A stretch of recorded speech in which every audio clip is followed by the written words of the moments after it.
Check out carmarshal.com. The link is in the description. They help support us.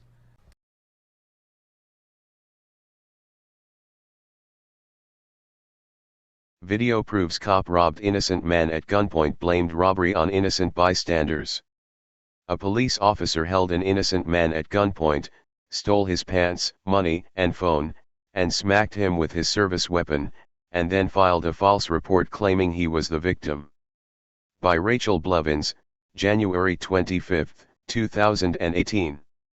New York, New York. When a New York Police Department officer reported that he was robbed at gunpoint, his colleagues took his words seriously and arrested the alleged armed robbers.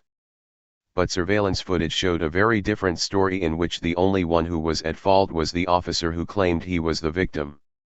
Anthony Dela Cruz, 34, claimed he was the victim of an ambush in which he was held at gunpoint outside of a nightclub while he was off duty. According to a report from the New York Post, Dela Cruz said he was robbed by 5 men who stole his gold chain, Rolex watch, and a gold ring. However, the claim that Dela Cruz's Rolex was stolen was later retracted, and when officers found a shell casing at the scene that matched Dela Cruz's department-issued gun, they realized that his story did not add up. Advertisement. While the officer eventually changed his story to add the part where he exchanged gunfire with the robbers in his attempt to escape, the New York Daily News reported that Dela Cruz also raised red flags when he insisted on the presence of a union representative each time he was asked about basic details of the incident. While Dela Cruz's fellow officers were quick to arrest the men he claimed robbed him at gunpoint, those suspects were released from jail within a day. As the Post reported, surveillance footage revealed that instead of being the victim, Dela Cruz was actually the perpetrator who robbed another man at gunpoint. Yet his story began to unravel when surveillance footage showed the men weren't involved in any robbery, and instead revealed Dela Cruz pointing his department-issued gun at Justin Owley. He then ordered Owley to disrobe, took his cash and cell phone, and smacked him across the face with his service weapon, authorities said. A casing that matched the cop's gun was later found, and the muzzle tested positive for Owley's DNA, according to prosecutors.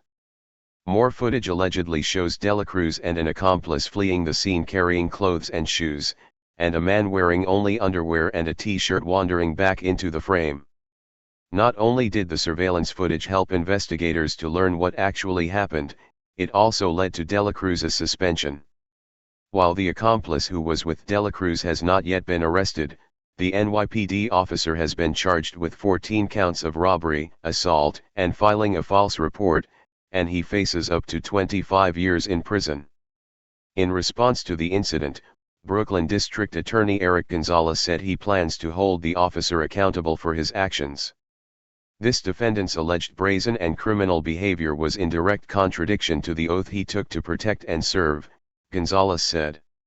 He then allegedly made a deplorable situation worse by falsely accusing multiple individuals of robbing him. We will now seek to hold him accountable. As the Free Thought Project has reported, the phenomenon of police officers filing false reports to cover their tracks, and then being exposed as liars once the dash camera, body camera, or surveillance camera footage is released, is not uncommon. In one case, police shot and killed a man sleeping in his car, and it was not until the body cam footage was released that it was revealed that the officer lied about why he opened fire on the sleeping man who did not appear to be a threat. In another case, police claimed they shot and killed a mentally ill man because he charged towards them with a weapon. However, dashcam footage revealed that the only thing the man was armed with was a water main key, and he did not charge towards the officer who unloaded an A-15 targeting him, and taking his life.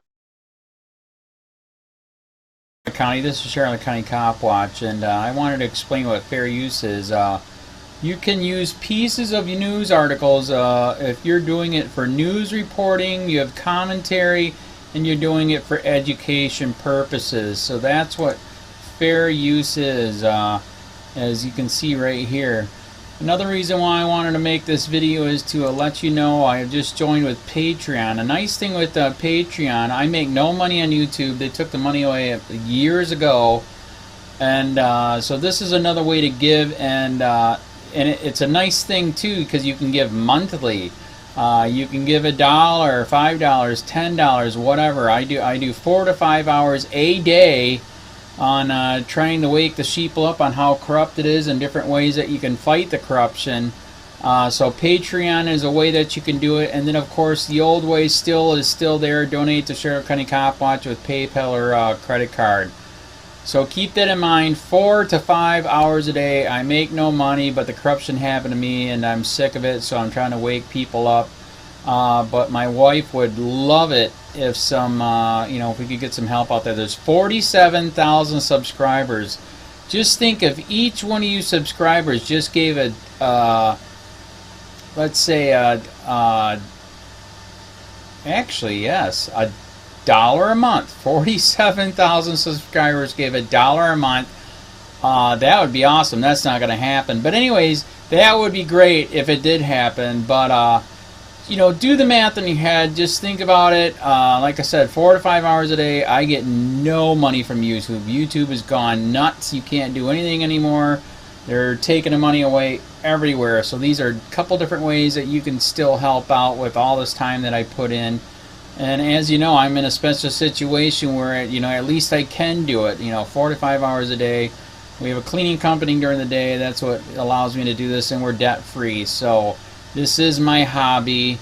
I don't go fishing and all that other crap. I try to save the world. So help me out to make the wife happy, man. In fact, if you guys did give $1 a day, and there was 47,000 of you, and you did it, and each of you gave $1, and that was every month, oh my God, yes, I could quit. I could start suing them. Another idea too that we have is, if I got, some funds, we could actually contact everyone that has been ticketed and or arrested and put in jail and start sending them postcards to let them know we're here, and to see if everything went all right, and if it didn't, find out their story. So we could even do more investigations and more lawsuits. Lawsuits take money. So just think about that. 47,000 of you so far right now. $1 a day. $1 a month on Patreon, or $5 a month Patreon, 10, 20, whatever. Just do the math in your head. Help out. This is a lot of work every single day. Thanks.